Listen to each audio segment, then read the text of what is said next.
Čau! Ir jau 55. diena, tieši 55. diena, un šodien ir čipšu diena. Tādēļ iedomājos, varētu parādīt jums triku skapī. Un šis būs īpašs triks, īpaša diena, jo šodien parādīšu jums 15 kāršu trikus. Nu, tie tā nav īpaši tā kā triki, tikai tā kā kāršu maiņa, tā varētu teikt. Ilzionisti vienmēr ir domājuši, kā var nomainīt vienu kārti pret citu kārti. Un to es jums šodien nodemonstrēšu. Skatieties!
Ko darīt, ja jūsu Opelim ceļā gadās savvaļas bišu spiedz?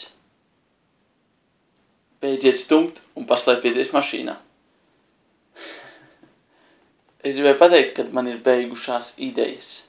Gan trikiem, gan visam pārējiem. Tāpēc droši vien es lienu tajā skapī.